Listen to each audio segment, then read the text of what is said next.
Bismillahirrahmanirrahim. Assalamualaikum warahmatullahi wabarakatuh. Alhamdulillah wa syukurillah wassalatu wassalamu ala rasulillah.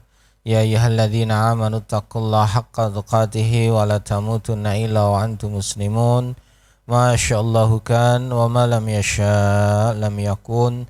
La haula wa la quwwata illa billahil aliyyil azim. Ibu-ibu yang dimuliakan oleh Allah, sebelum kajian dimulai, mari bersama-sama meraih pahala yang lebih banyak dari Allah Subhanahu wa taala. Moga-moga kita diberkahi, dirahmati oleh Allah. Kita bersama-sama membaca surat Al-Ikhlas 10 kali, membaca zikir 10 kali dan sholawat 3 kali. Mari kita mulai. A'udzu billahi minasyaitonir rajim. Bismillahirrahmanirrahim. Qul huwallahu ahad, Allahus samad, lam yalid wa lam yulad wa lam yakul lahu kufuwan ahad. Bismillahirrahmanirrahim. Qul huwallahu ahad, Allahus samad, lam yalid wa lam yulad wa lam yakul lahu kufuwan ahad. Bismillahirrahmanirrahim. Qul huwallahu ahad, Allahus samad, lam yalid wa lam yulad wa lam yakul lahu kufuwan ahad. Bismillahirrahmanirrahim. Qul huwallahu ahad, Allahu lam yalid wa lam yulad wa lam yakul lahu kufuwan ahad. Bismillahirrahmanirrahim. Qul huwallahu ahad, Allahus samad, lam yalid wa lam yulad wa lam yakul lahu kufuwan ahad. Bismillahirrahmanirrahim. Qul huwallahu ahad, Allahus samad, lam yalid wa lam yulad wa lam yakul lahu kufuwan ahad. Bismillahirrahmanirrahim. Qul huwallahu ahad, Allahus samad, lam yalid wa lam yulad wa lam yakul lahu kufuwan ahad. Bismillahirrahmanirrahim. Qul huwallahu ahad, Allahus samad, lam yalid wa lam yulad wa lam yakul lahu kufuwan ahad. Bismillahirrahmanirrahim. Qul huwallahu ahad, Allahus samad, lam yalid wa lam yulad wa lam yakul lahu kufuwan ahad. Bismillahirrahmanirrahim. Qul huwallahu ahad, Allahus samad, lam yalid wa lam yulad wa lam yakul lahu kufuwan ahad. La ilaha illallah wahdahu la syarika lah, lahul mulku wa lahul hamdu wa huwa ala kulli syai'in qadir. La ilaha illallah wahdahu la syarika lah, lahul mulku wa lahul hamdu wa huwa ala kulli syai'in qadir. La ilaha illallah wahdahu la syarika lah, lahul mulku wa lahul hamdu wa huwa ala kulli syai'in qadir. La ilaha illallah wahdahu la syarika lah, lahul mulku wa lahul hamdu wa huwa ala kulli syai'in qadir. La ilaha illallah wahdahu la syarika lah, lahul mulku wa lahul hamdu wa huwa ala kulli syai'in qadir. La ilaha illallah wahdahu la syarika lah, lahul mulku wa lahul hamdu wa huwa ala kulli syai'in qadir.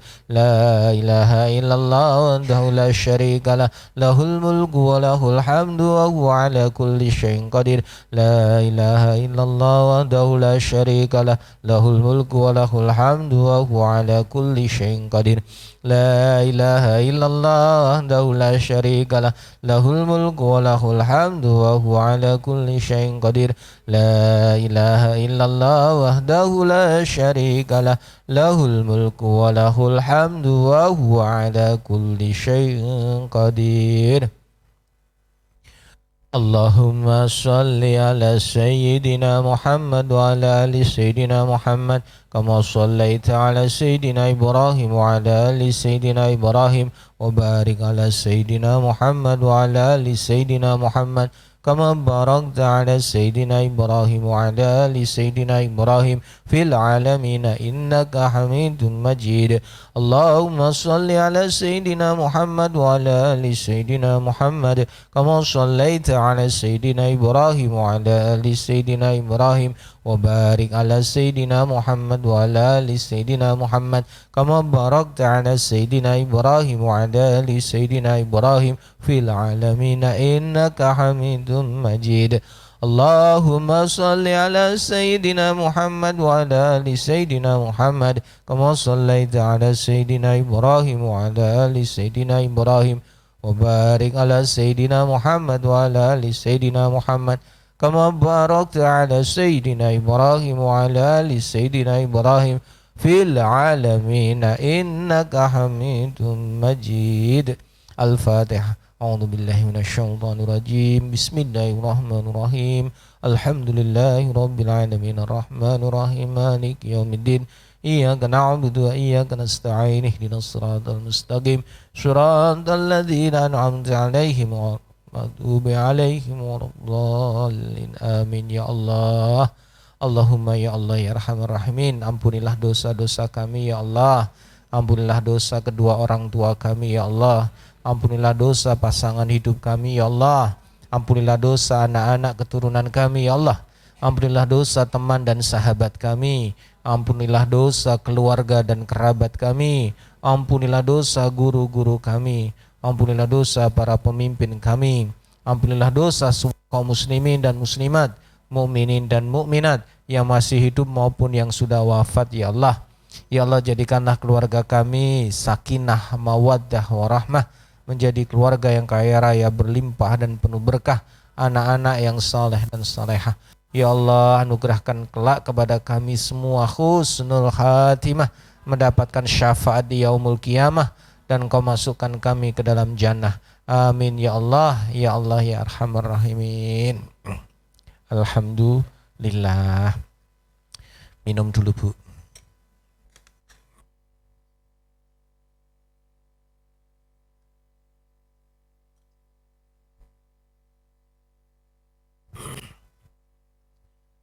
Ibu-ibu yang dimuliakan oleh Allah, kiamat semakin dekat.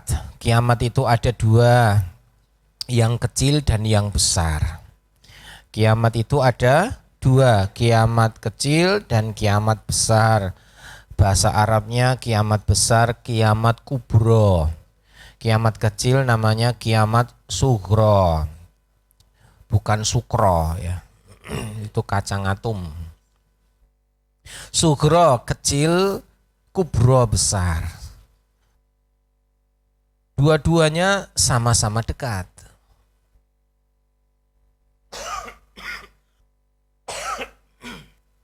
Maaf. Kalau untuk ukuran kita hidup, yang paling dekat kiamat kubro atau sugro? Kiamat besar atau kecil? Kecil. Karena kiamat kecil itu kematian.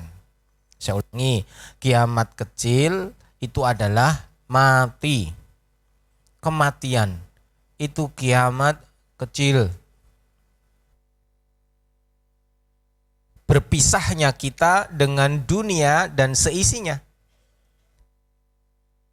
Tidak lagi berada di alam dunia.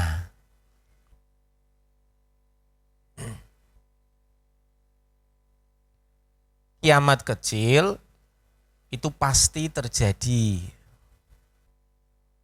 Waktunya jauh lebih dekat.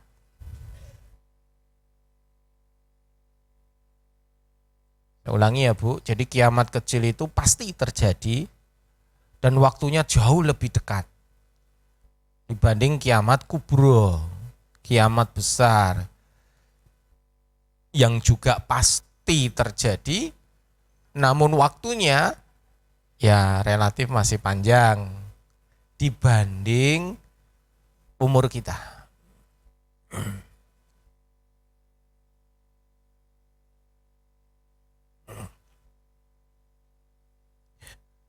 Bu, kiamat itu mau yang besar apa yang kecil itu memiliki kesamaan. Apa? Tidak lagi hidup di dunia. Tidak lagi hidup di dunia. Tidak ada lagi dunia dan seisinya yang akan dia rasakan. Mau kiamat kecilkah, mau kiamat besarkah, pasti mereka tidak sama lagi hidupnya. Sama-sama kehilangan dunia. Sama-sama ditinggalkan dunia dengan segala isinya. Kiamat besar, hancur seluruh alam semesta. Langit dan bumi tidak ada lagi. Dunia tidak ada lagi. Sama dengan orang mati, itu juga kehilangan dunia dan seisinya. Tidak lagi hidup dengan langit dan bumi di atasnya. Dia berpindah ke alam yang lain. Kiamat itu sesuatu yang pasti terjadi. Karena kiamat itu pasti terjadi, maka orang yang cerdas mestinya mempersiapkan diri. Wong mesti kok. Nah, seringkali manusia lalai. Manusia lupa. Manusia ceroboh. Tidak pernah mempersiapkan kematiannya. Maka orang yang pinter, orang yang cerdas, kata Nabi, adalah orang yang mengingat kematian dan mempersiapkan kematiannya. Saya ulangi, kata Nabi sallallahu alaihi wasallam, orang yang cerdas adalah orang yang mengingat kematian dan mempersiapkan kematiannya. Ini orang yang cerdas. Karena ada orang-orang itu yang tidak cerdas. Aku harus ngomong goblok kita era enak itu. Jadi ya cerdas dan tidak cerdas gitu aja. Orang yang nggak cerdas itu orang yang melalaikan hidupnya, tidak pernah mempersiapkan dirinya bahwa pasti akan mati, pasti akan menemui kiamat. Sehingga ada orang Arab Badui datang kepada Nabi SAW. Di situ juga ada para sahabat yang lain. Bertanya, ya Rasulullah, bolak-balik jenenganku ngomong kiamat, wahai janjane kapan toh kiamat niku? Ditanya begitu, Rasulullah nggak jawab. Kata sebagian ahli tafsir, Rasulullah memang tidak mau menjawab. Gampangnya itu pertanyaan yang kalau menurut para sahabat kok kayak rodok kurang ajar, kurang adab. Tapi itu orang Arab Badui wajar kalau kurang adab, karena sahabat tidak berani nanya gitu. Nanya lagi, ya Rasulullah, kapan terjadi kiamat? Saat itu Rasulullah sedang tausiah, sedang mengisi kajian, sedang memberi nasihat kepada para sahabat. Sampai 3 kali dia bertanya, akhirnya Rasulullah SAW memberikan tanggapannya. Dan ini menjadi hadis yang mutawatir, yang meriwayatkan banyak. Rasulullah malah balik bertanya sama orang Arab Badui itu. Kan dia tadi nanya, ya Rasulullah, kapan kiamat terjadi? Karena bolak-balik jenengan ngomong kiamat, Rasulullah balik bertanya, lah apa yang sudah kamu siapkan? Jadi bukan menjawab kapan kiamat, malah ditanya apa yang sudah kamu siapkan. Nah, dia menjawab, ya Rasulullah, saya hanya membawa cinta kepada Allah dan Rasulnya. Maka kata Nabi, cukup bagimu itu. Jadi cukup dengan mencintai Allah dan Rasulnya. Itu sudah cukup bekal untuk menghadapi kiamat. Akhirnya menjadi hadis yang mutawatir, yang terus disampaikan hingga turun-temurun dari generasi ke generasi. Kalau kita ingin selamat di dunia, selamat di akhirat, maka kita harus menjalankan syariat Allah, mengikuti sunnah Rasulullah. Catat baik-baik, saya ulangi. Jika kita ingin selamat di dunia dan di akhirat, jika kita ingin selamat di dunia dan di akhirat, maka menjalankan syariat Allah, menjalankan syariat Allah dan mengikuti sunnah Rasulullah.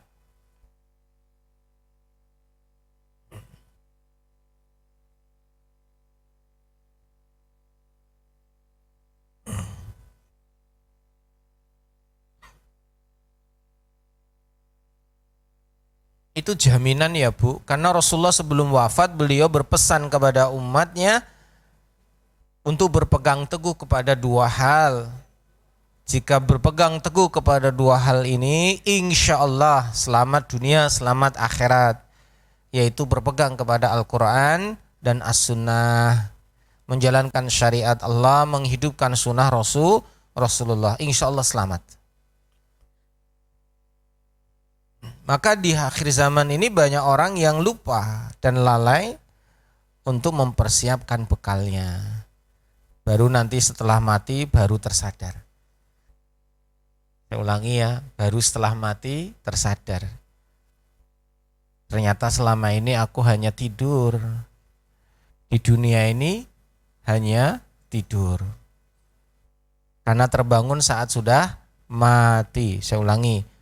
Hakikatnya manusia sekarang ini sedang tidur dan terbangun pada saat nanti mati.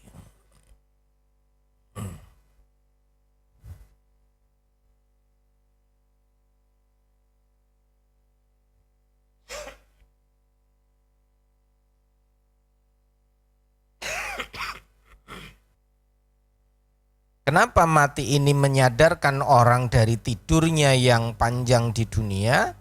Karena saat sudah masuk ke alam barzah, ke alam kubur, baru mereka tersadar.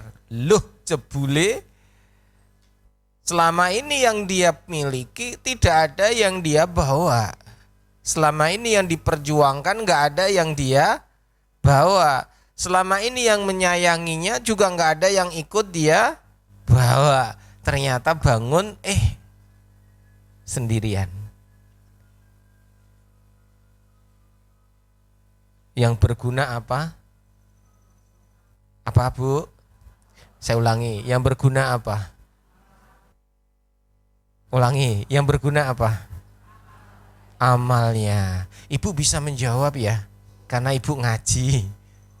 Di luar sana ada yang enggak tahu loh Bu. Jadi kalau mati bekal apa yang terbaik ngerti. Karena belum mati. Nah ibu kan belum mati kok bisa jawab. Karena ngaji. Inilah berkahnya ngaji, jadi ngerti. Bahwa yang dibutuhkan besok ke alam kubur dan alam selanjutnya adalah amal soleh. Maka jangan tertipu dengan dunia dan seisinya, karena ini akan ditinggalkan. Tertipu itu contohnya apa? Sibuk dengan dunia, lupa dengan akhirat. Sibuk untuk urusan dunia, lupa dengan urusan akhirat. Padahal mati adalah pasti, kiamat pasti. Nah kalau yang pasti harusnya ya semangat, kan gitu. Bu, ada orang kerja sehari 8 jam selama 25 hari atau 26 hari lah. Sebulan penuh dia kerja. Satu hari 8 jam, terus setiap hari sebulan lah. Nah ada yang bekerja 8 jam terus-terusan dan dia dijanjikan gaji besar. 2 digit, puluhan juta. Yang satu bekerja 8 jam sama tapi tidak digaji, nggak diupah. Kira-kira mana yang semangat kerja?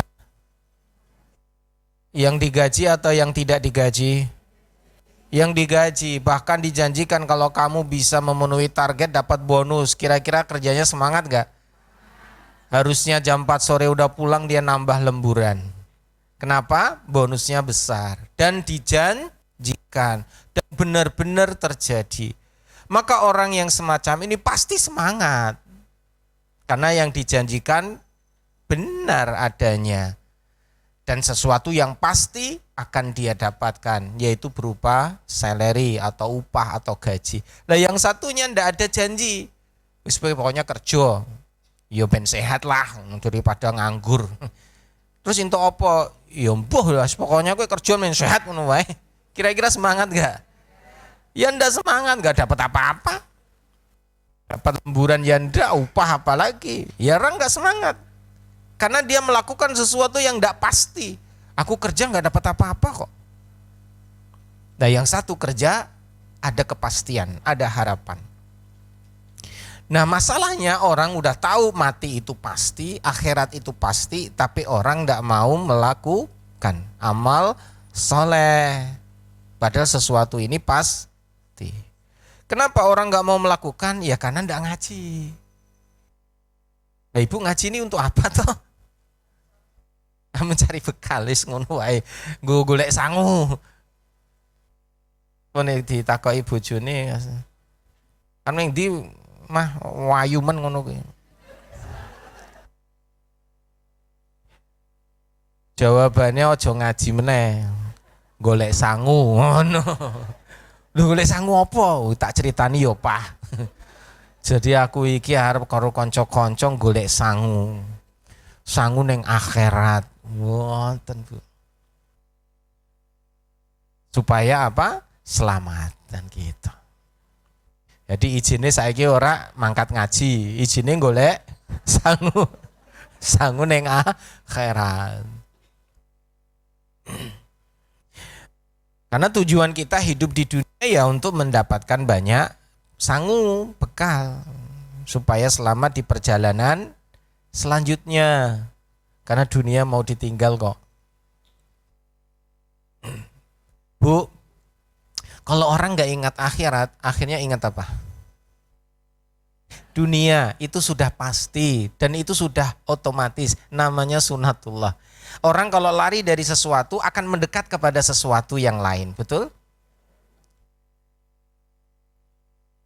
Saya ulangi ya, orang kalau lari dari sesuatu pasti akan mendekat kepada sesuatu yang lain. Kalau orang itu lari dari dunia, pasti dia akan mendekat kepada akhirat. Orang yang lari kepada dunia, dia menjauh dari akhirat. Orang yang dia mendekat kepada Allah akan menjauhi yang lainnya. Dia akan meninggalkan makhluk-makhluk Allah lainnya. Dia tidak akan melakukan kesyirikan, dia tidak akan menduakan Allah gitu ya. Maka dia akan selalu fokus kepada akhirat. Maka ibu-ibu kumpulkan bekal sebanyak mungkin karena kiamat pasti terjadi. Nah kita akan berbicara kiamat yang besar bukan yang kecil. Karena kiamat kecil sudah pernah kita bahas di episode yang dulu-dulu ya. Nek kelingan. Kadang ya lali ya. Namanya juga ngaji ya kudu diulang-ulang. Penting mana Bu belajar kiamat kecil atau kiamat besar? Dua-duanya sama pentingnya. Sama pentingnya.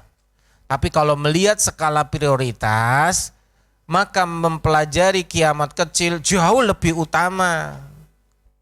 Karena apa?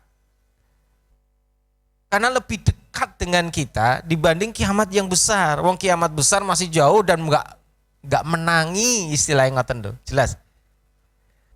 Pasti terjadi kiamat besar itu, tapi kita nggak menangi itu nggak akan merasakan peristiwa itu. Kenapa? Karena sudah mati duluan. Tapi belajar itu wajib, termasuk rukun iman, belajar tentang rukun iman yang kelima tentang kiamat. Tapi belajar tentang mati dan rangkaian kematian ini menjadi utama dan lebih prioritas, karena akan menimpa kita jauh lebih cepat, lebih dekat dengan kita. Dan kata Nabi SAW, saat manusia itu dilahirkan, maka kematian itu selalu mengikutinya. Sebagaimana anak panah yang dilepaskan dari busur dan mencapai targetnya saat sudah waktunya. Jadi saat kita hidup Bu, anak panah kematian itu langsung melesat, mengikuti kemana kita pergi. Nek wis wayahe langsung nancep tep mati. Jelas ya Bu ya. Jadi kita ini sekarang sedang dikejar anak panah kematian. Pasti terjadi. Nah nek sing jelas mesti kudune ya siap ngoten lho. Maka bagaimana supaya kita selalu bersiap-siap? Rumus paling gampang selalu memiliki niat yang baik. Selalu memiliki niat yang baik. Pokoknya niat sing apik. Terus melakukan aktivitas dengan baik. Niate apik, amale apik. Insya Allah matine apik gitu loh Bu. Niat apik, amal apik, matine apik. Supaya amale apik, awali dengan bismillah, akhiri dengan alhamdulillah. Nih itu Bu rumusnya gampang tuh. Mau makan bismillah, mau tidur bismillah, mau ke toilet bismillah, mau keluar rumah bismillah, mau belajar bismillah. Apa saja awali dengan bismillah. Maka bernilai ibadah. Sehingga insya Allah mati suatu waktu husnul khatimah gitu loh Bu.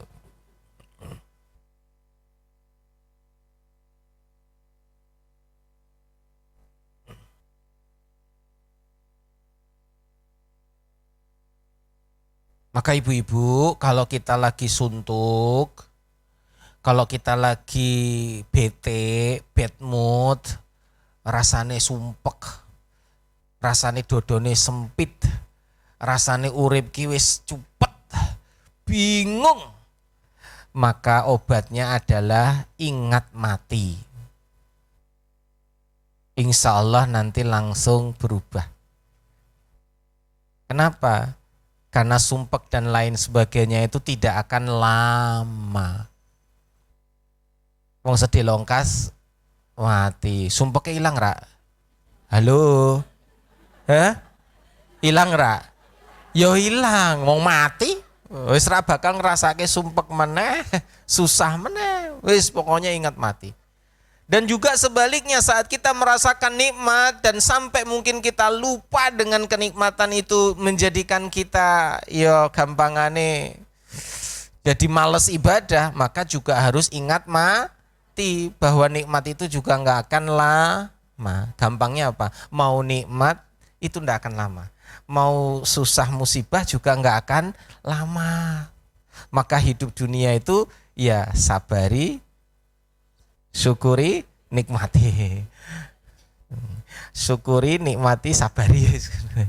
Wis pokoknya ngono wae. Entuk rezeki ya syukur, urung entuk ya sabar, jalani nikmati. Wis. Maka kadang-kadang ya Allah, kok tanggoku mas-masane akeh banget to ya. Gelange akeh, wah sesek bener ya Allah. Langsung engkelingan Bu, wis eding dene sesuk kan yo mati. Ngoten.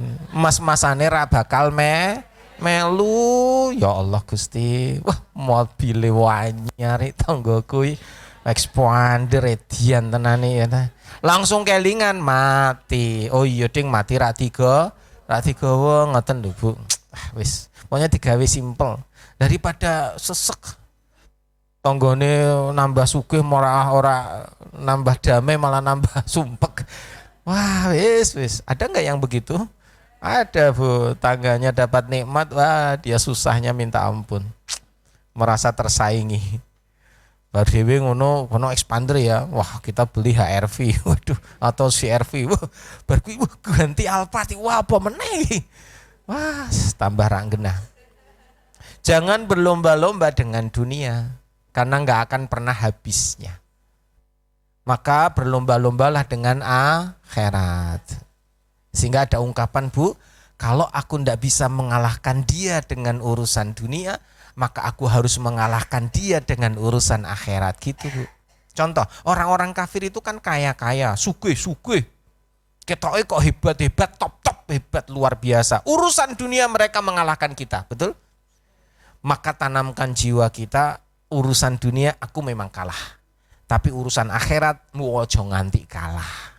Itu Bu. Kenapa? Karena nanti kalau sudah mati game over, semua jadi sama. Nggak ada yang di bawah. Sing mau sugih roa karo-karuan ya mati ora digawa, dhewe sing ora sugih ya mati ora digawa. Ya ora ono sing digawa, wong ora ono. Lagian nek ono ki lho ya ora digawa gitu loh. Ya Allah, maka apapun yang kita miliki banyak atau sedikit jangan sampai menjadikan kita lupa akhirat gitu loh. Jadikan itu kendaraan untuk meraih pahala gitu loh Bu. Ojo nganti malah gawe susah, gawe sengsara kita. Ini orang yang cerdas.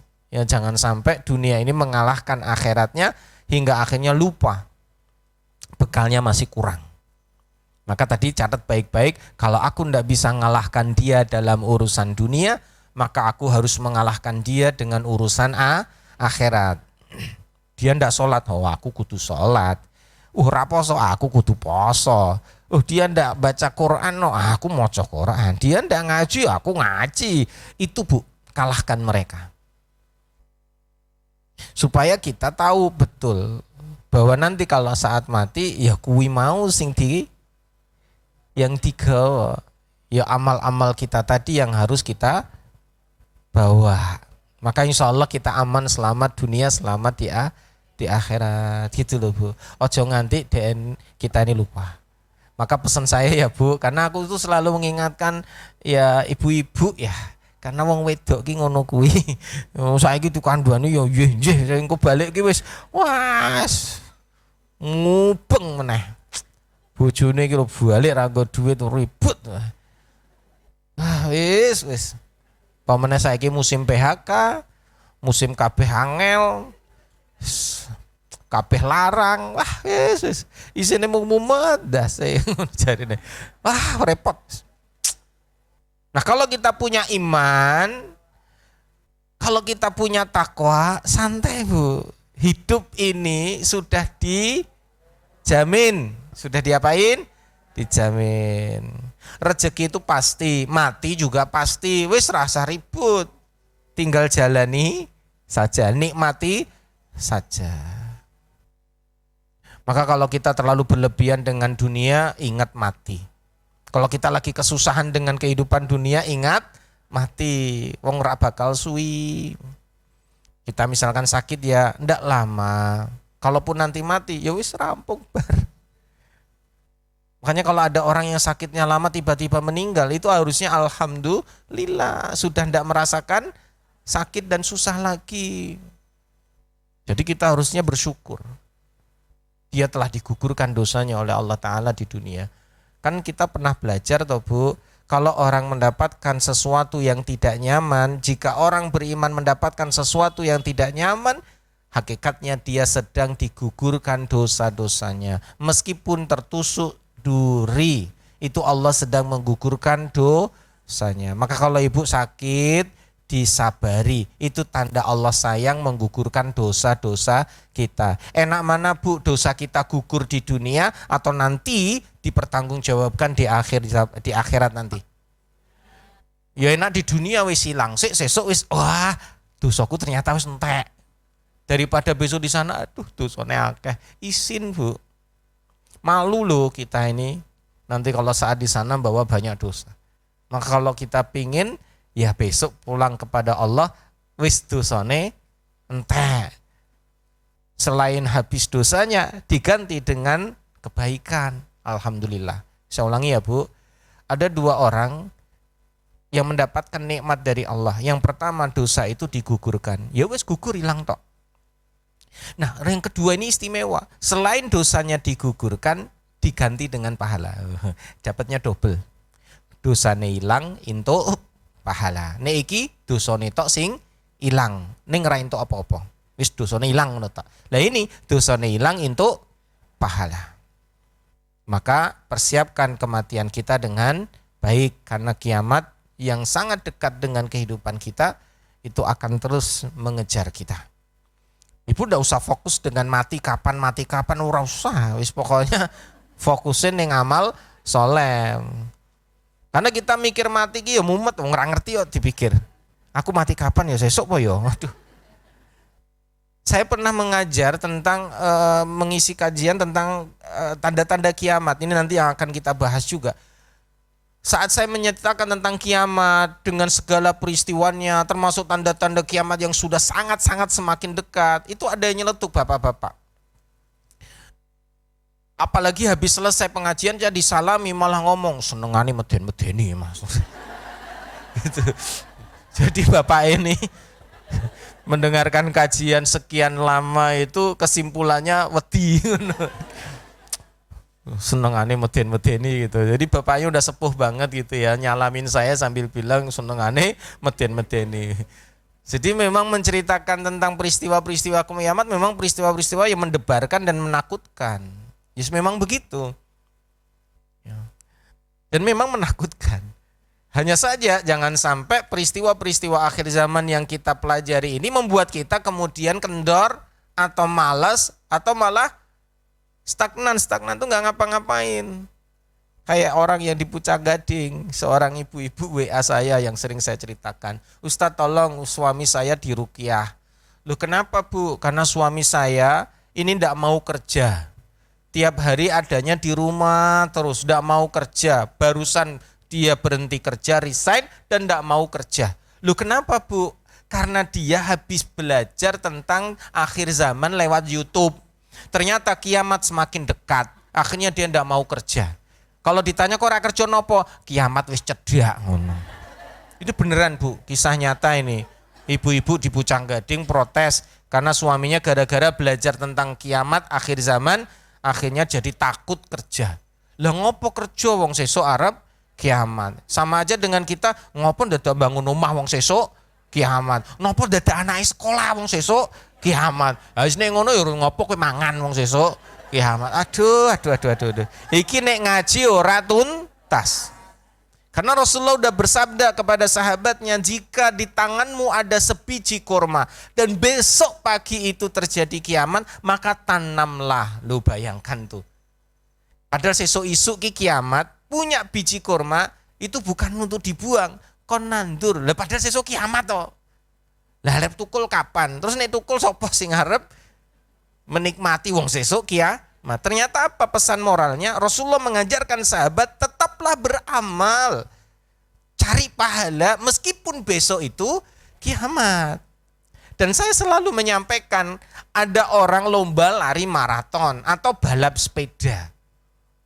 Saat ternyata sudah terlihat garis finish, ternyata yang lari maraton malah menambah kecepatan.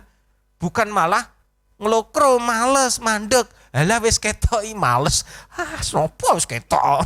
Gua ndak, malah semakin kenceng. Orang balap sepeda juga gitu, udah kelihatan garis finish malah nambah kecepatan. Nah, kita juga begitu pesan moral Rasulullah, sesok kiamat. Cepat beramal. Meskipun ada biji korma di tanganmu, tanam. Karena itu mendapatkan pahala. Allah memberi pahala kepada kerjanya kita, bukan hasilnya. Jelas ya Bu ya. Kita menyekolahkan anak supaya anak-anak kita jadi soleh soleha. Masalah besok ternyata mereka nggak sampai lulus karena wis kiamat, ora urusan. Itu urusannya Allah Ta'ala. Yang penting kita punya tugas membangun keluarga, sakinah, mawadah, rahmah. Laki-laki ya begitu, pokoknya kerja, ngei nafkah keluarga. Masalah sesuk kiamat ora urusan. Sing penting tugasku golek duit, golek nafkah, bar. Ibu-ibu ya gitu, semangat beramal soleh, ora usah mikir sesuk kiamat. Karena banyak Bu setelah belajar nggak tuntas, itu ya gitu ngelokro. Are nopo ora sesuk kiamat nopo. Itu dulu waktu awal-awal ngaji tentang akhir zaman, banyak teman-teman kita yang tertipu. Sampai akhirnya Bu ada yang sampai ekstrim, itu dia nggak mau ngapa-ngapain karena mau apa? Kiamat. Akhirnya ya rumah seadanya, hidup seadanya, wis kurang-kurang bahagia secara urusan duniawi. Karena apa? Karena mengira kiamat benar-benar besok terjadi. Nah yang satunya Bu, yang ini ngelokro, yang ini terlalu bersemangat, akhirnya menjadikan semuanya jadi berantakan. Akhirnya urusan-urusan yang sifatnya apa jenenge Bu, apa halal itu mubah itu jadi ditinggalkan. Sampai bojone njaluk piknik, ora usah piknik ngarep kiamat.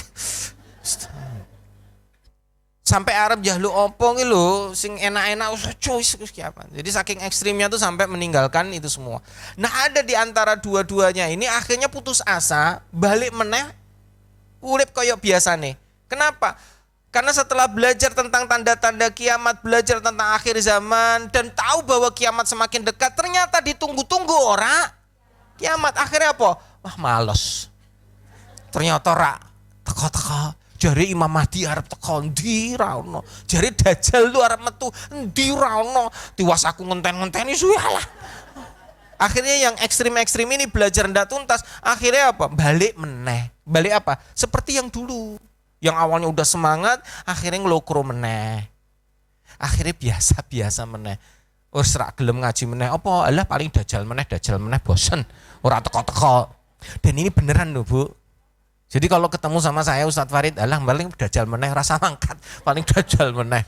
Alah paling Dajjal paling akhirnya ra mangkat apa? Bosen. Di samping bosen apa? Mereka stresnya itu ternyata ra teko-teko lu ya. Karena mereka seperti seakan-akan sudah di depan mata dan harus segera ada bukti.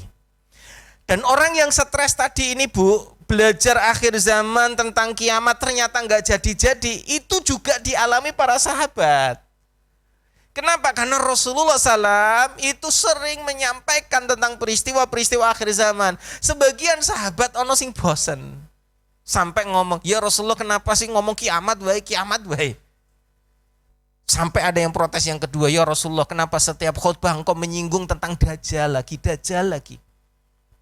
Beneran loh, Bu, kalau dalam Sirah Nabawiyah itu setiap Rasulullah berkhutbah, apalagi khutbah gerhana bulan dan gerhana matahari, mesti menyampaikan Dajjal. Sahabat itu sampai apal, mesti Dajjal meneh gitu.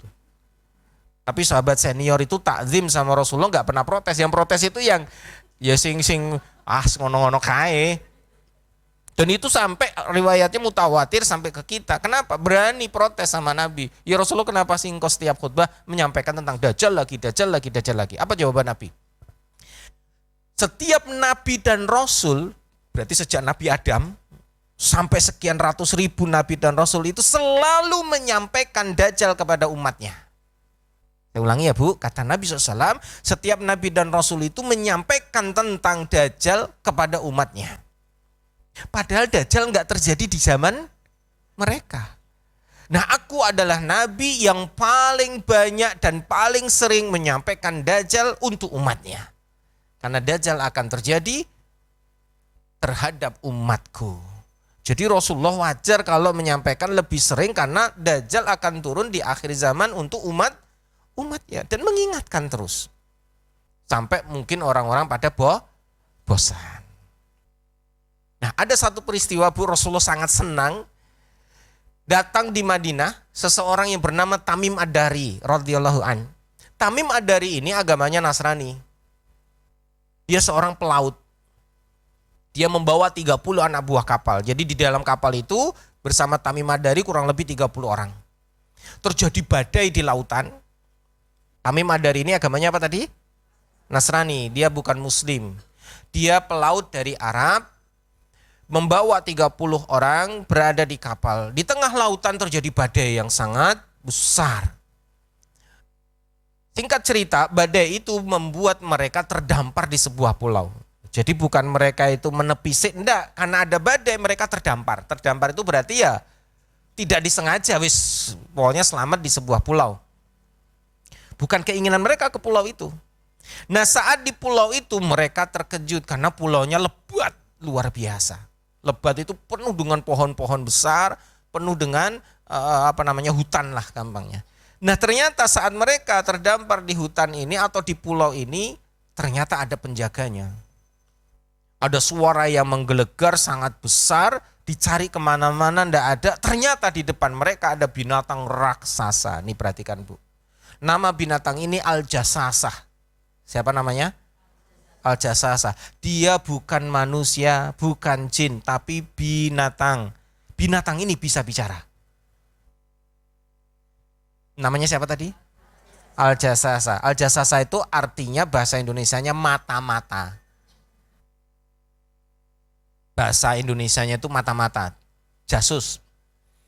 Nah, tugasnya binatang ini memang berada di di pintu gerbang pulau itu. Menunggu di situ siapa saja yang datang ditanya. Karena Al-Jassasa ini ditugaskan oleh tuannya untuk menunggu orang yang datang. Dan setiap orang yang datang, jika sesuai dengan yang dimaksud oleh tuannya, maka selamat. Jika tidak, mati. Jika ada yang datang terdampar di pulau itu, bukan orang yang dimaksud, dibunuh, Bu. Mati. Nah, saat itu, Tamim Ad-Dari dan pasukannya ini melihat binatang raksasa ini, mereka sangat terkejut dan takutnya luar biasa. Suaranya menggelegar. Tubuhnya ini penuh dengan bulu. Tidak diketahui mana kepala, mana ekor. Saking besarnya, tidak ketahuan ekornya mana, kepalanya mana. Terdengar hanya apa? Suaranya. Jadi mereka nggak ngerti wajahnya seperti apa. Hanya tahu suaranya. Kemudian mereka terkejut karena binatang ini bisa bicara. Dia bertanya kepada Tamim Ad-Dari, dari mana kalian? Kemudian Tamim Ad-Dari mengatakan, kami dari Arab. Dari satu tempat, Jazirah Arab. Langsung Al-Jassasa mengatakan, nah kalianlah orang yang selama ini aku tunggu. Karena tuanku sudah menunggu lama kehadiran atau kedatangan kalian. Kaget ini Tamim Ad-Dari. Kenapa? Karena mereka lah orang-orang yang ditunggu. Al-Jassasa ini ditugasi tuannya boleh masuk ke dalam hutan itu menemui tuannya, khusus orang yang berasal dari Arab. Yang tidak dari Arab dibunuh Al-Jassasa. Kemudian Tamim Ad-Dari bertanya, lah kamu siapa? Saya Al-Jassasa. Kamu ditunggu oleh tuanku di dalam sana. Silahkan masuk. Langsung Tamim Ad-Dari dan pasukannya ini masuk ke dalam karena takut sama Al-Jassasa. Al-Jassasa ini bulunya apa tadi? Lebat. Saking lebatnya tidak ketahuan ekor dan kepalanya. Bulu ini, Bu, ada dua referensi. Satu itu bulu itu yang dimaksud adalah ya bulu rambut. Tahu gorila, Bu? King Kong itu berbulu enggak? Nah, berbulu kayak gitu ya. Apa? Kayak orangutan, ya kayak King Kong orangutan. Bulunya kayak. Bukan bulu burung. Ya, Bu ya. Burung kan punya bulu, neng bulunya kayak gitu. Ini bukan begitu maksudnya. Yang bulu itu maksud kayak ya kayak gitu. Setelah itu masuklah Tamim Ad-Dari ke dalam. Ternyata di situ ada sebuah kayak semacam bangunan. Terus dibuka, masuk ke dalam, ada seseorang yang sedang dirantai di situ. Rantainya sangat kokoh. Dirantai dalam keadaan sedang duduk, dua tangannya di punuknya. Jadi seperti ini ya. Ya seperti ini sedang duduk, ininya nyentuh di lututnya. Dipahami, Bu? Jadi seperti ini, kakinya nekuk, ininya nyentuh lutut. Dalam kondisi sedang duduk, ininya nyentuh lutut dan dirantai. Bisa dilihat, bayangkan ya. Dan gak mungkin orang yang dirantai seperti itu bisa lepas. Karena rantainya sangat kokoh, dalam kondisi seperti itu gak mungkin dia lepas. Belum sempat Tamim Ad-Dari bertanya, dia ngomong dulu, siapa kalian? Kemudian Tamim Ad-Dari menyampaikan, saya Tamim Ad-Dari. Dari mana kalian? Saya dari Arab. Kalianlah orang yang selama ini aku tunggu.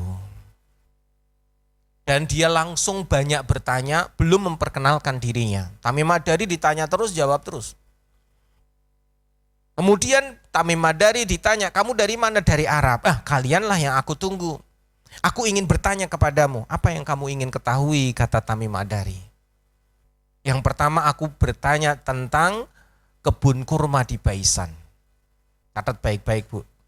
Kalimat yang pertama, orang ini bertanya tentang apa tadi? Kebun kurma di Baisan. Bu, kebun kurma di Baisan ini letaknya di Palestina. Sekarang di Israel. Karena Palestina dikuasai Israel. Di Israel atau Palestina ini ada satu tempat namanya Baisan. Ya kalau di sini namanya ya Pedurungan gitu lah. Atau Kedung Mundu istilahnya gitu. Itu satu tempat, satu desa namanya Baisan. Aku ingin bertanya tentangmu tentang kebun kurma di Baisan. Nah, Tamim Ad-Dari bertanya, apa yang ingin kamu ketahui? Apakah buahnya masih ada? Kata orang ini. Tamim Ad-Dari menjawab, oh banyak, buahnya lebat. Orang ini mengatakan, besok buahnya tidak ada lagi, pohonnya tidak ada lagi. Oh, kaget, dia nanya malah ngasih tahu. Dia bertanya, bagaimana buahnya? Oh banyak, ketahuilah bahwa besok buahnya tidak ada lagi, pohonnya nggak ada lagi. Kemudian pertanyaan yang kedua, aku ingin bertanya kepadamu tentang mata air Zagar. Mata air Zugar atau Zagar. Bukan air mata ya, mata air Zagar atau Zugar. Nah, mata air ini juga ada di Israel, Bu, di Palestina. Pokoknya yang ditanya itu di sana semua, di negeri Syam. Ditanya Tamim Ad-Dari, apa yang ingin kamu ketahui? Kemudian orang ini mengatakan, apakah airnya masih banyak? Masih mengalir dari mata air itu? Tamim Ad-Dari mengatakan, oh banyak, dipakai orang-orang. Mata air ini masih mengalirkan banyak air. Nah, orang ini ngomong lagi, ketahuilah bahwa besok airnya nggak ada lagi. Alias mata air ini mati, udah nggak ada lagi. Kemudian yang ketiga dia nanya, aku ingin bertanya kepadamu tentang Danau Tiberias. Bahasa Arabnya Tobariyah. Danau Tiberias atau Danau Tobariyah itu ada di Palestina, ya di Israel lagi lah. Ditanya sama Tamim Ad-Dari, apa yang ingin kamu ketahui? Apakah danau ini airnya masih banyak? Dijawab sama Tamim, banyak, berlimpah. Ketahuilah bahwa besok airnya akan menyusut. Dan saat itulah aku diizinkan oleh Allah untuk keluar. Loh, kaget Tamim Ad-Dari. Keluar dari apa? Ya dari tempat itu. Lah kamu emang siapa? Dia memperkenalkan, aku adalah Al-Masih Ad-Dajjal. Jadi Tamim Ad-Dari pernah bertemu langsung dengan Dajjal dan dialog dengannya. Dan saat Tamim Ad-Dari melihat orang yang dirantai itu udah pasti nggak bisa keluar dari rantai itu, saking kokohnya. Dan yang kedua, Tamim Ad-Dari mensifati orang ini sangat kuat. Kiyang, tahu kiyang ya Bu ya? Orang Jawa itu meteko, kiyang. Orangnya tuh kuat. Tapi tidak mungkin bisa lolos dengan rantai seperti itu gitu.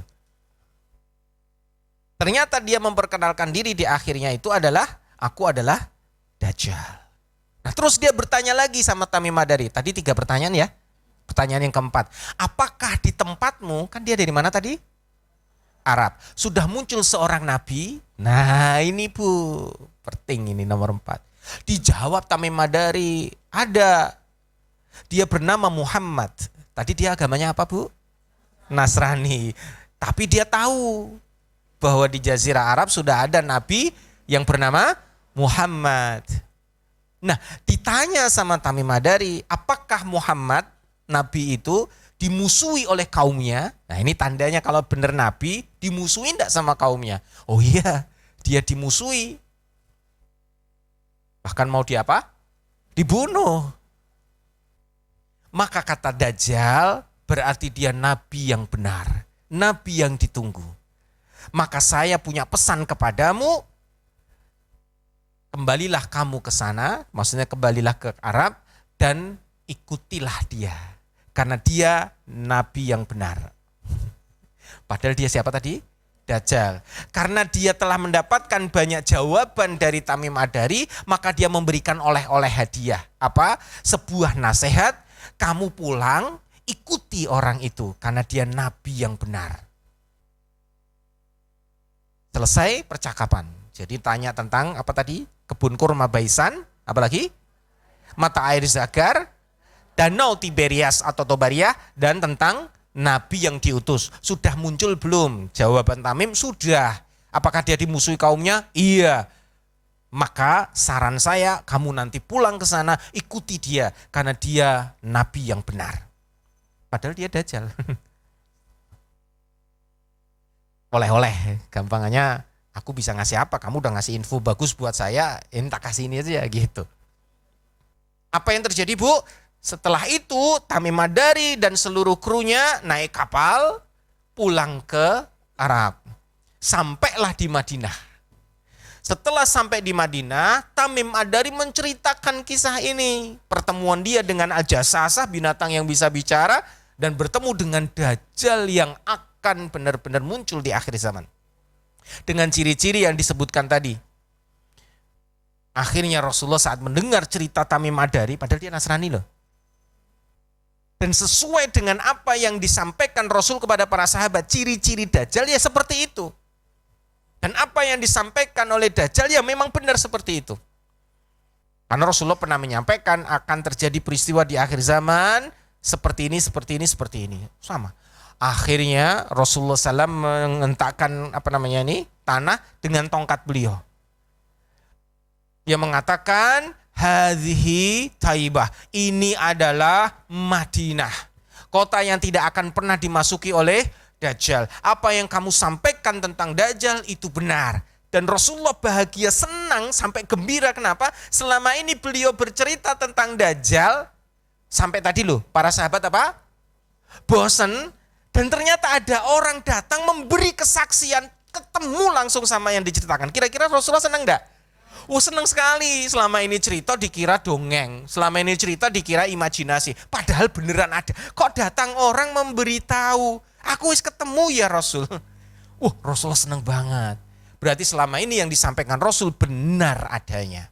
Singkat cerita Bu, Tamim Ad-Dari akhirnya mengikuti nasihat Dajjal. Masuk Islam. Dan Tamim Ad-Dari radhiyallahu an termasuk sahabat yang dijamin masuk surga. Masya Allah.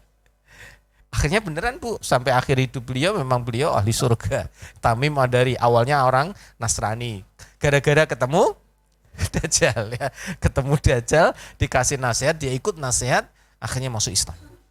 Tamim Ad-Dari ini termasuk sahabat yang banyak meriwayatkan hadis. Apalagi hadis yang sangat bagus ini ya, tentang Dajjal ini. Nah Bu, Al-Jassasah ini menurut para ulama dan para ahli tafsir, Al-Jassasah ini adalah yang disebut dengan Dabatul Ard. Tanda kiamat besar yang akan muncul nanti di akhir zaman.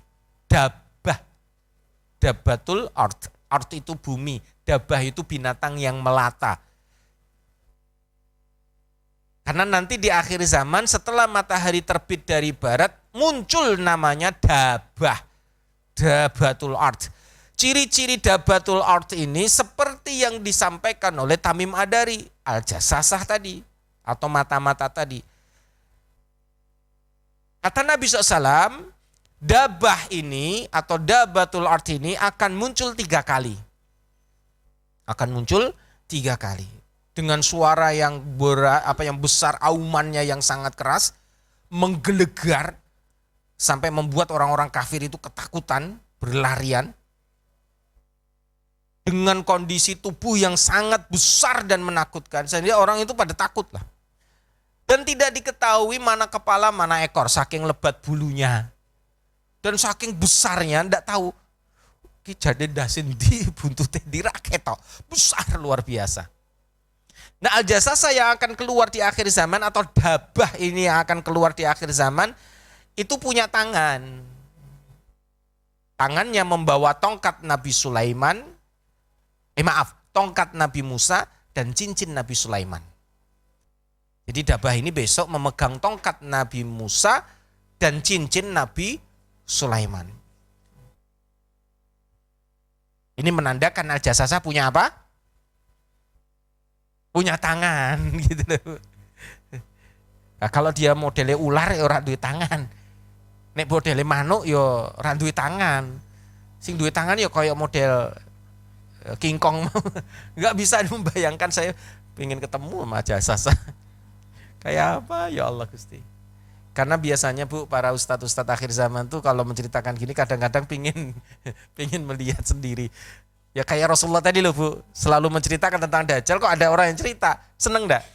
Seneng ya, kayak kita biasanya menceritakan tentang Dajjal, tentang Imam Mahdi, tentang pingin ketemu itu semua gitu loh. Neng selamat. Ojo ketemu malah selamat, ya rugi lah. Duluan Dajjal. Dajjal itu lahir di zaman Nabi Musa. Kita cerita sedikit mundur ya.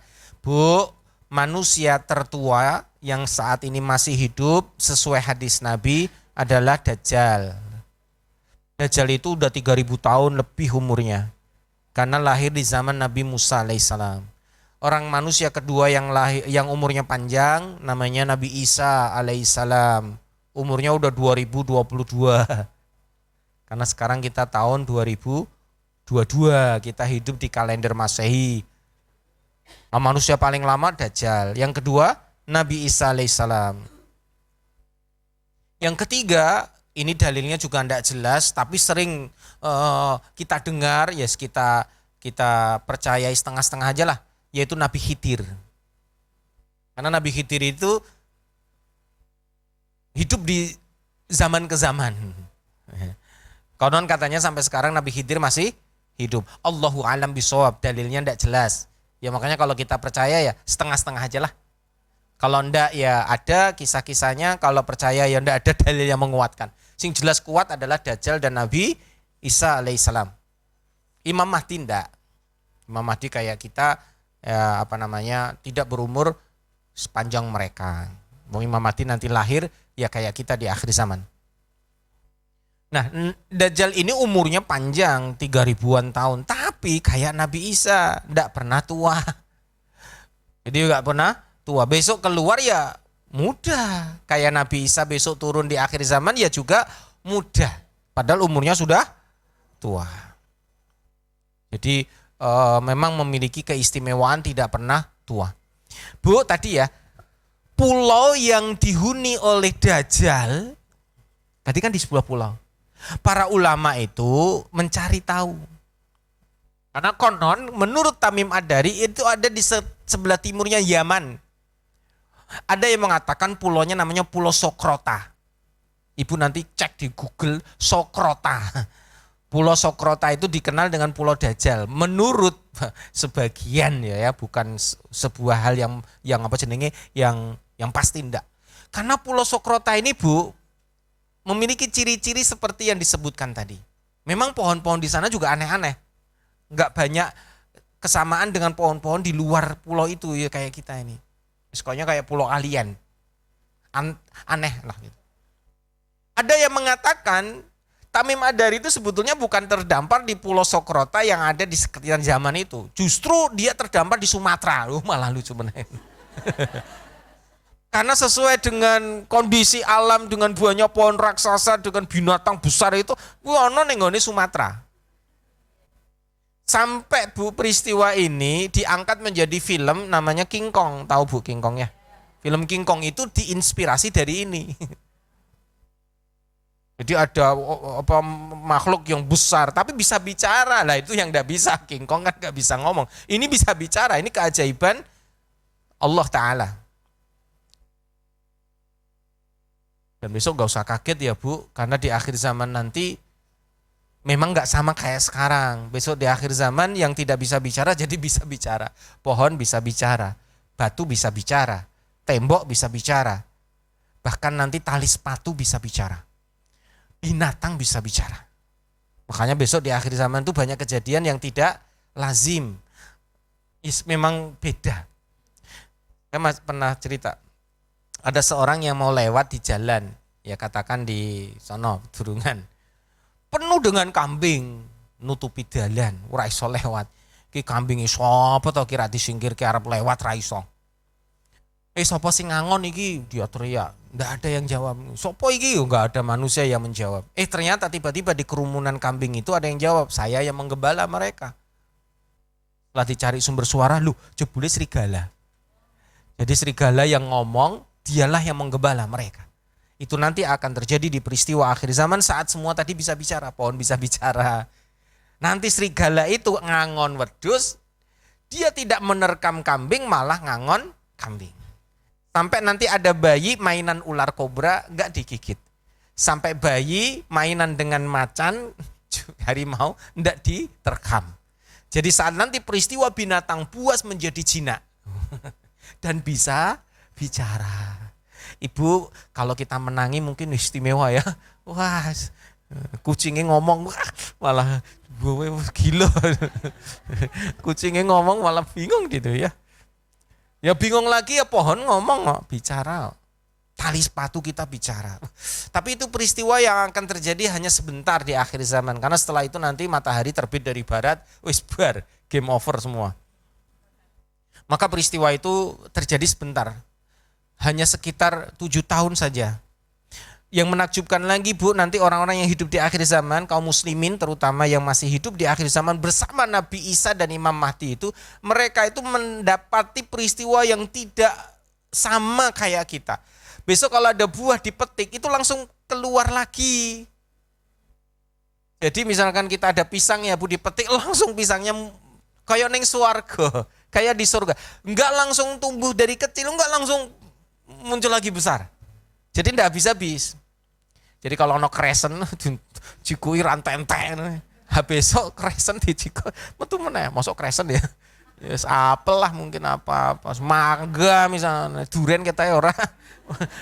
Itu diambil Bu, itu kayak di surga. Surga itu punya ciri buah itu dipetik langsung keluar lagi seperti itu lagi. Jadi nggak pernah kosong gitu loh. Lah besok begitu. Termasuk kambing yang sedang penuh susunya itu diperah susunya. Kan kosong nih kempes, langsung penuh lagi. Diperah lagi, penuh lagi. Ya Allah. Makanya saat itu maka wajar kalau kambing nggak diterkam serigala, macan, lalu suara langsung ngopo mangan meneh. Dan peristiwa itu menakjubkan. Hanya cuman 7 tahun saja. Tapi saat itu sudah tidak ada listrik Bu, sudah tidak ada teknologi. Karena saat itu manusia yang hidup di zaman saat semua bisa bicara termasuk serigala tadi, itu zaman di mana manusia menghangatkan tubuhnya dengan membakar kayu-kayu atau peralatan perang yang ditinggalkan Ya'juj dan Ma'juj. Jadi saking banyaknya senjata yang ditinggalkan Ya'juj Ma'juj berupa panah, tombak, kan banyak tuh, itu dibakar oleh orang-orang yang hidup di akhir zaman untuk memanaskan tubuh mereka. Dan mereka masak enggak usah masak Bu, wong tinggal metik makan, muncul lagi, ngeleh ambil susu kepenuh lagi. Mereka tuh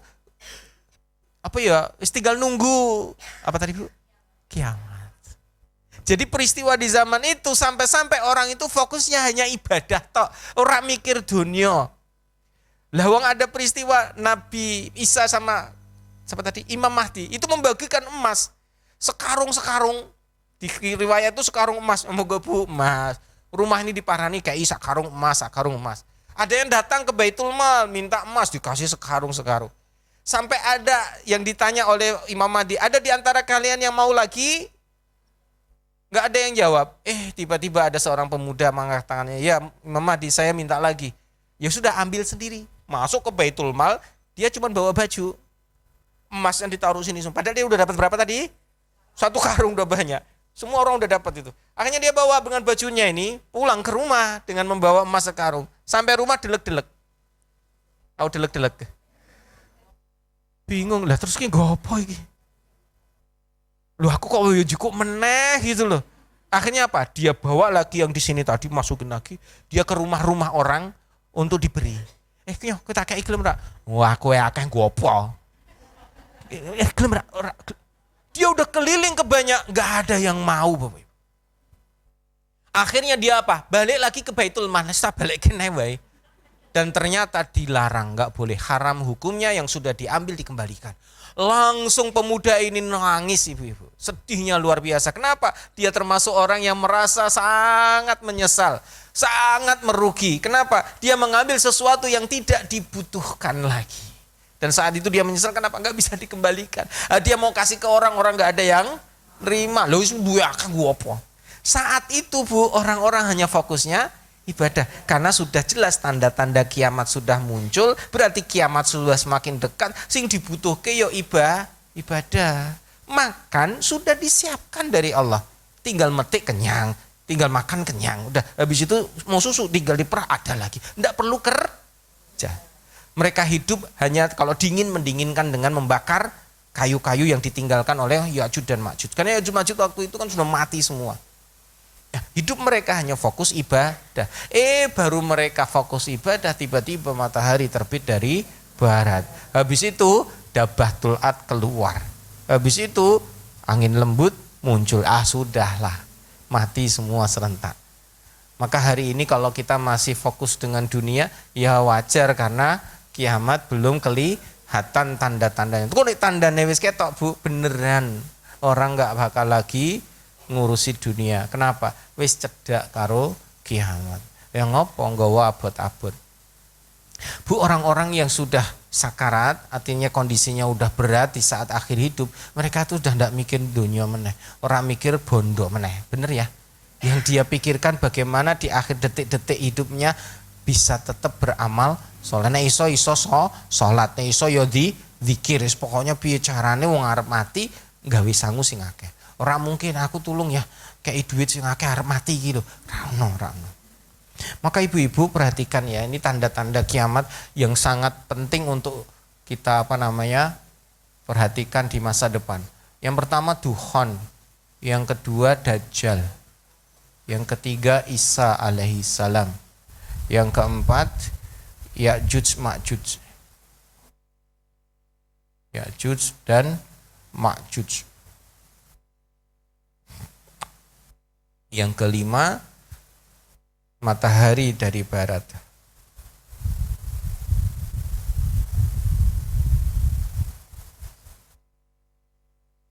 Yang keenam Dabah.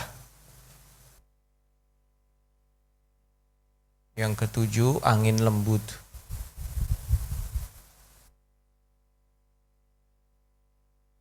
Yang ketiga gempa. Gempa besar, gempa raksasa. Yang kesembilan api.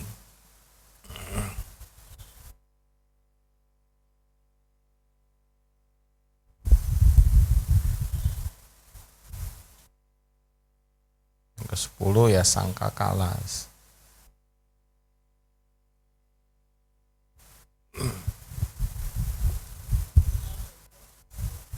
Ibu,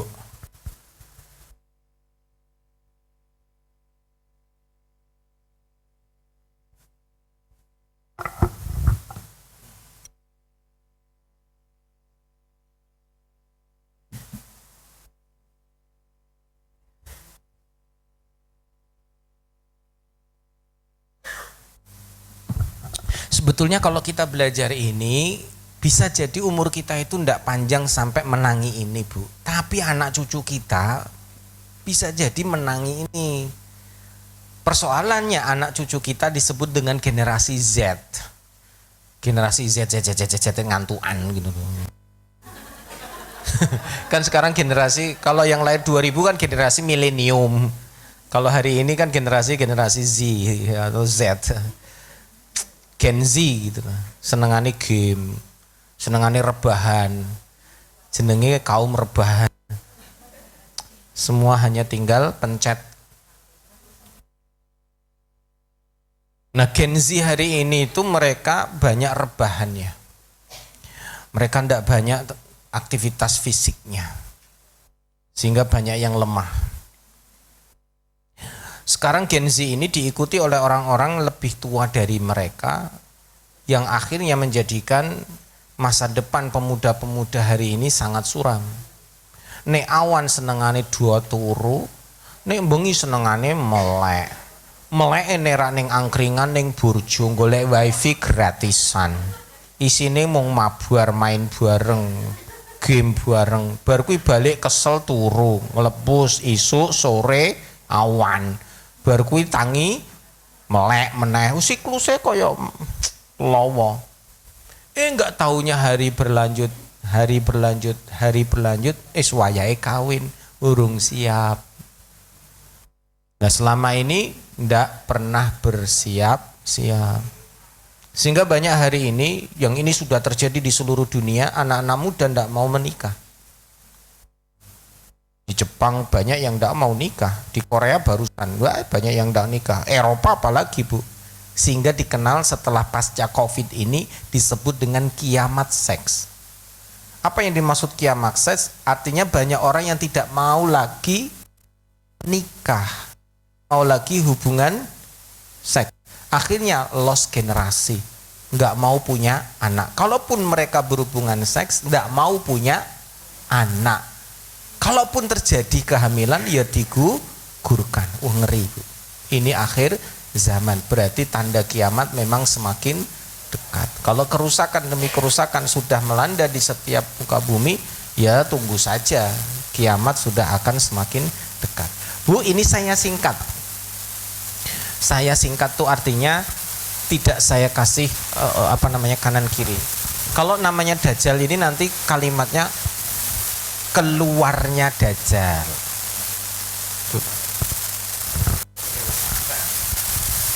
Jadi kalau dukhon ini terjadinya dukhon. Kalau Dajjal keluarnya Dajjal. Kalau Isa turunnya Nabi Isa. Kenapa keluar? Karena Dajjal sedang dirantai, tersembunyi. Nanti saatnya dia keluar, bukan turun. Jelas ya? Bukan muncul. Kalau Imam Mahdi baru muncul Imam Mahdi. Kalau Dajjal keluar, berarti sebelum keluar di mana? Ya, di dalam, dikurung oleh Allah. Bu, saya kasih tahu ya, Dajjal ini tadi dikurung di sebuah pulau. Menurut para ulama dekat dengan negeri Yaman, pokoknya Timur Tengah sana, negeri Syam. Meskipun ada yang salah kaprah yang Sumatera mau, ya wis lah.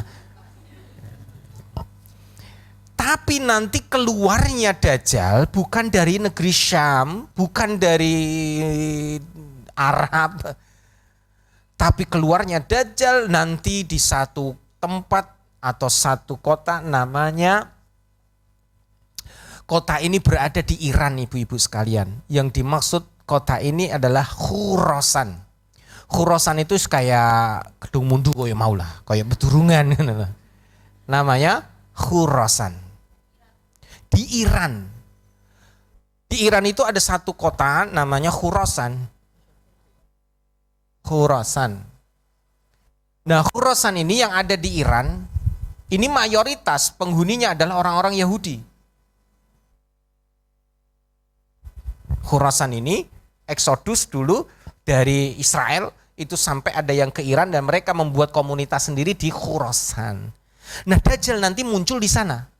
Langsung diikuti oleh orang-orang Khurasan yang Yahudi-Yahudi tadi. Dan mereka adalah pasukan elitnya Dajjal. Yang dari Khurasan. Mereka punya senjata pedang-pedang yang sangat tajam. Jadi bukan bedil, bukan bom atom, enggak Bu. Enggak nuklir, enggak. Pasukannya Dajjal itu bawanya pedang. Karena nanti memang keluarnya saat teknologi sudah musnah. Nih, nanti keluarnya di Iran, Khurasan, bukan di negeri Syam.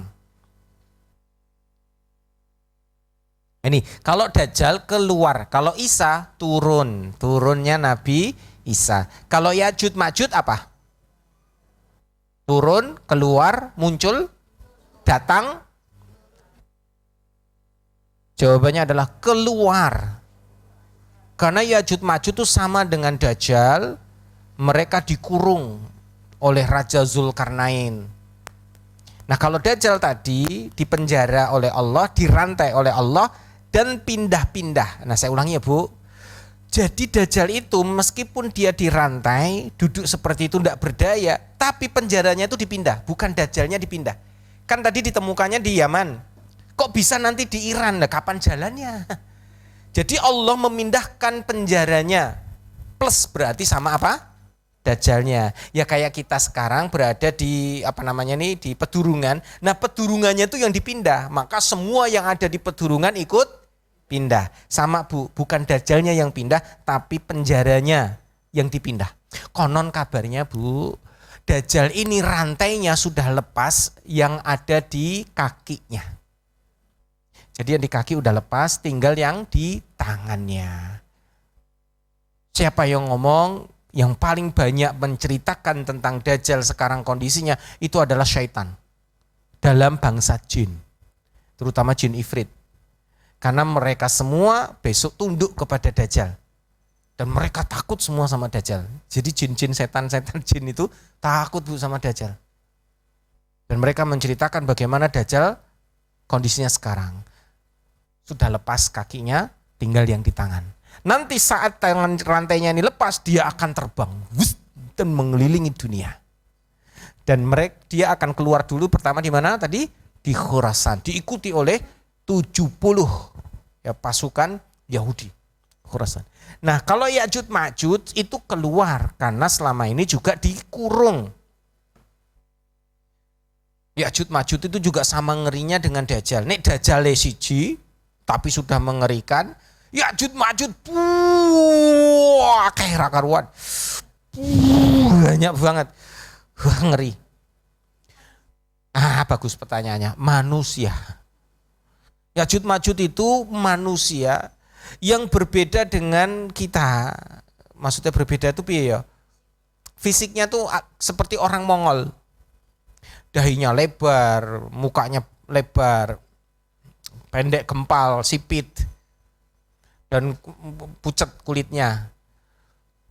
Dan jumlahnya yang mengedap-ngedapi. Seluruh daratan di muka bumi penuh dengan Ya'juj Ma'juj. Bu, satu orang laki-laki Ya'juj Ma'juj itu tidak mati sebelum lahir 1000 anak.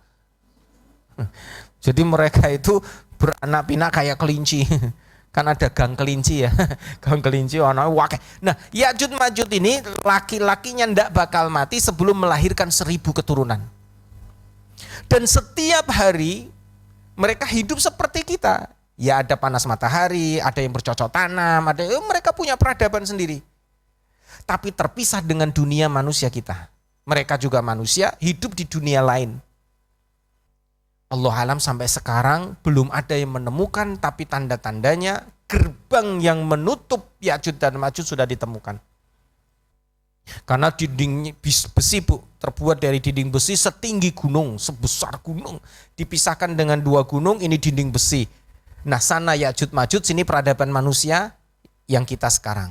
Nah Ya'juj Ma'juj itu juga manusia, cuman mereka tidak memiliki bahasa seperti kita dengan perilaku yang sangat film-film tuh bengis, kejam, kasar. Karena setiap ketemu orang wanita itu diperkosa dulu baru dibunuh. Laki-laki langsung dibunuh, kadang digantung di pohon, dicincang. Ketemu binatang wah bunuh, makan. Ketemu pohon ditebang, hilang. Ketemu air diminum habis. Sampai Ya'juj Ma'juj itu muncul banyak mitos. Nama bahasa Inggrisnya atau bahasa asingnya namanya Gog and Magog. Gog and Magog ini 2 makhluk yang besar dan kecil. Yang Gog itu raksasa, Magog itu kurcaci. Jadi menurut orang-orang barat, Ya'juj dan Ma'juj itu 2 bangsa, raksasa dan kurcaci. Sama-sama memiliki kecepatan yang tinggi dalam melangkah di muka bumi. Kalau raksasa langkahnya lebar, maka cepat sampai. Kalau kurcaci melakukan buanter, juga cepat sampai. Jadi nek balapan raksasa sama kurcaci tekane podo. Padahal kakinya beda. Kurcaci melayune cepat, yang raksasa langkahnya lebar. Ini menurut mereka Gog and Magog itu raksasa dan kurcaci. Menurut mereka. Karena orang-orang agama Samawi juga tahu Bu tentang Ya'juj dan Ma'juj. Tapi kalau menurut hadis Nabi SAW, Ya'juj dan Ma'juj itu ya manusia kayak kita. Mirip-mirip orang Cina, Mongol. Itu Ya'juj dan Ma'juj. Tapi kejamnya minta ampun, luar biasa. Sampai nanti saat keluar Ya'juj dan Ma'juj itu kaum muslimin disuruh sembunyi, manusia disuruh sembunyi, jangan dihadepin, mesti kalah dan mati. Nah saat itu ada Nabi Isa alaihissalam masih hidup. Para kaum muslimin yang ngikuti juga masih hidup. Nabi Isa disuruh Allah sembunyi. Ojo dihadepi. Wadepi muah mesti mati kalah lah. Suruh bersembunyi. Akhirnya Nabi Isa dan sahabat-sahabat kaum muslimin itu bersembunyi di Bukit Tursina. Bukit Tursina itu bukit di mana dulu Nabi Musa mendapatkan Taurat. Nah di Bukit Tursina ini Nabi Isa bersembunyi dengan kaum muslimin. Bersembunyi tanpa makanan minuman. Sampai 3 hari laparnya minta ampun. Hari yang ketiga itu ada seorang yang memiliki emas. Emasnya itu sebesar kepala sapi. Emasnya sebesar kepala sapi. Dia membuat lelang. siapa yang mau turun dari bukit ini cari makanan, saya bayar dengan emas sebesar kepala sapi. Saking lapar ya, termasuk Nabi Isa dan semua lapar. Aduh. Akhirnya ada orang yang kaya bawa emasnya itu, ditawarin siapa yang mau cari makanan nih tak kasih wis. Ini tidak ada yang mau, lah mudun mati. Di sana Yajud Majud penuh memenuhi semua bumi. Akhirnya ada pemuda yang memberanikan diri, aku akan turun, tapi bukan karena emas itu, karena aku ingin menjadi relawan untuk mencari makanan. Minta izin sama Nabi Isa, beliau turun. Nabi Isa mengizinkan. Akhirnya pemuda ini sudah siap mati pokoknya, turun ke bawah. Ternyata dia melihat di bawah semua Yajud Majud sudah mati bergelimpangan, mati serentak. Kenapa? Karena ternyata sebelumnya Nabi Isa sudah berdoa kepada Allah, karena para sahabat-sahabatnya kaum muslimin ini banyak yang kelaparan, ya Allah beri pertolongan kepada kami dari Ya'juj dan Ma'juj. Akhirnya apa? Allah datangkan ulat atau ular masuk ke tengkuk-tengkuknya Ya'juj Ma'juj, mati serentak bergelimpangan. Semua banyak, Bu. Saya ulangi ya. Jadi satu orang Ya'juj Ma'juj itu tidak mati kalau melahirkan berapa? 1000. Dan ada hadis Nabi, dulu saya masih ingat menyampaikan, Nabi Adam besok di hari kiamat dipanggil oleh Allah. Nabi Adam manusia pertama yang di hari kiamat diajak ngomong sama Allah. Bu, ingat, saat manusia dibangkitkan dari kubur mereka, peristiwa kiamat, kumpul di padang mahsyar, gak ada yang berani buka suara, gak ada yang ngomong. Meneng kabeh, ribuan tahun, diam semua. Sampai berkeringat, sampai membasahi tubuh mereka, sampai menenggelamkan tubuh-tubuh. Meneng kabeh ra ono sing wani ngomong. Kata para ulama 4000 tahun lamanya. Ada yang bicara lagi, kata para ulama 40 tahun. Ada yang bilang 4000 tahun. Meneng, gak ada yang ngomong. Maka orang yang diajak pertama kali ngomong adalah Nabi Adam alaihissalam. Nah, salah satu dialog Allah dengan Nabi Adam, ya Adam, pilihlah satu di antara keturunanmu untuk masuk surga di antara 1000 orang keturunanmu. Jadi Nabi Adam disuruh nyari satu di antara 1000 keturunan. Kan Nabi Adam punya anak banyak sampai akhir zaman. Disuruh nyari satu di antara 1000. Misalkan ini ada 1000, pilih satu. Nah, pertanyaan saya, jika kita di sini ada 100 orang, berarti kita harus mengorbankan berapa orang? Kok 99 toh? Ibu kan satu masuk surga, berarti menyisihkan berapa orang? 999. Kalau satu orang berarti menyisihkan 909. Lah kalau kita ada 100 orang masuk surga, berarti berapa yang akan masuk neraka? Ya 999.000 pengke 100. Katakan gini ya, berarti kalau ada 100 orang butuh 100 ping 1000, butuh 100.000. Saya ulangi Bu, yuk hitung. Iki bisa dihapus gak? Bisa ya Bu, kalau satu orang itu kan bandingannya 1000 ya toh Bu. Satu orang masuk surga, 1000 masuk neraka. Kalau ada 100 orang masuk surga, berarti ada berapa? 100.000 masuk neraka. Hari ini Bu, umat Islam di muka bumi katanya itu 2 miliar. Sing urip saiki lho ya, nek mati kabeh masuknya surga lho Bu, wong muslim mau Bu. 6 miliar itu masuk neraka karena hari ini kafir semua. Yang 2 miliar hari ini itu muslim bersyahadat, kalau mati insya Allah masuk surga. Iki urung dihitung sing generasi sebelumnya loh ya, wes 2 miliar wae. Berarti kudu piro sing mlebu neraka? Ya sepengke 1000.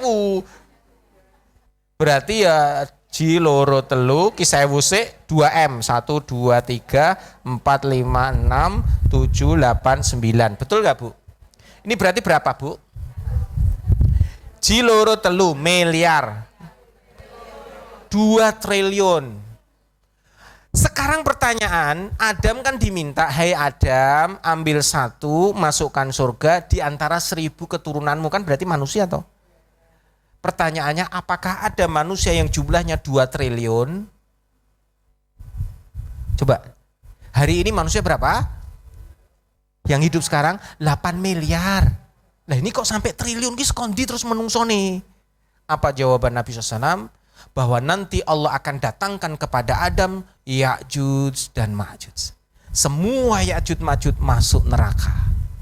Maka yang membandingkan kita untuk masuk neraka, nanti kita dibandingkan dengan siapa?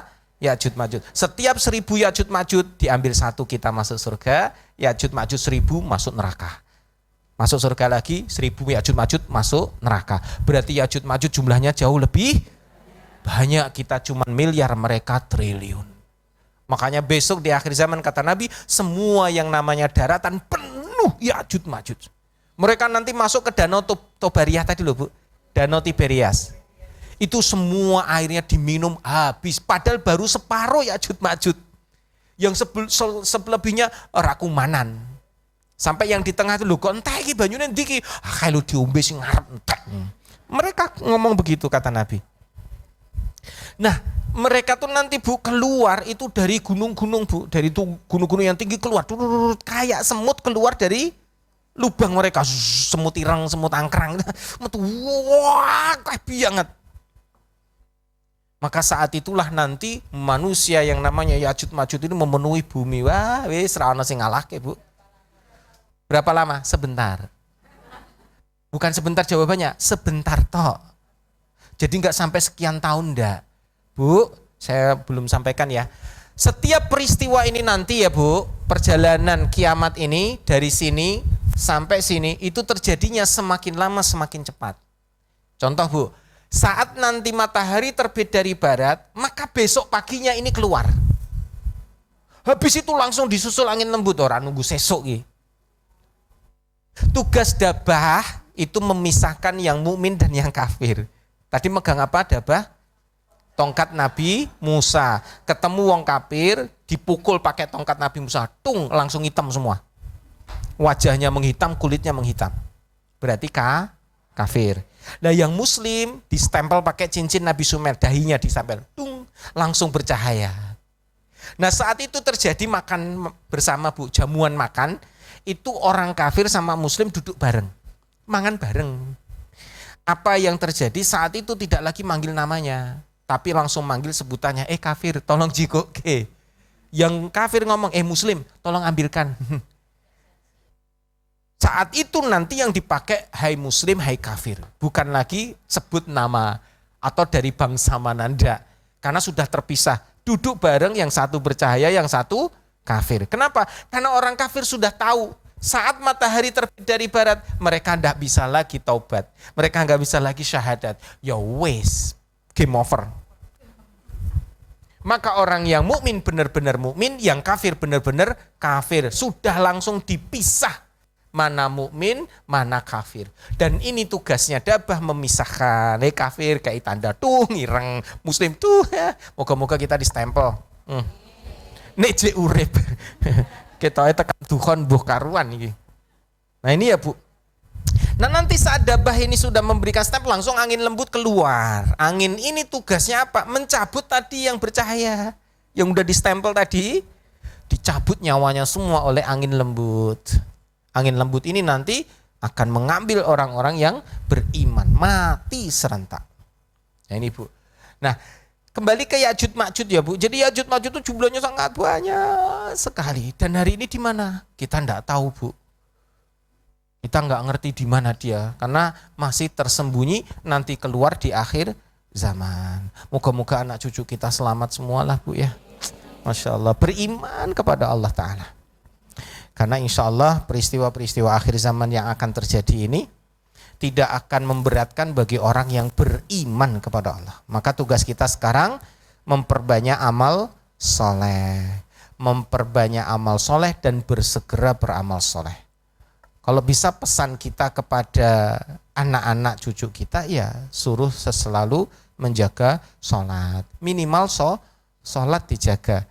Nek sing wajib lah minimal poso Ramadan, sholat 5 waktu penting banget. Nah kalau kita yang udah ngaji belajar begini ya tambah baca surat Al-Kahfi setiap hari Jumat. Baca doa fitnah Dajjal sebelum salam. Yang belum hafal, hafalkan. Klik bah Google doa fitnah dajjal, dihafalkan. Kalau bisa lagi Bu, baca zikir akhir zaman. Hasbunallah wa ni'mal wakil, ni'mal maula wa ni'man nasir. Hafalkan ya. Hafal ya insya Allah ya. Nah, itu perbanyak zikir tadi. Moga-moga Allah berkahi kita. Kita lanjutkan di pertemuan selanjutnya untuk masing-masing peristiwa ini nanti. Barakallahu fikum. Allah alam bisawab. Assalamualaikum warahmatullahi wabarakatuh.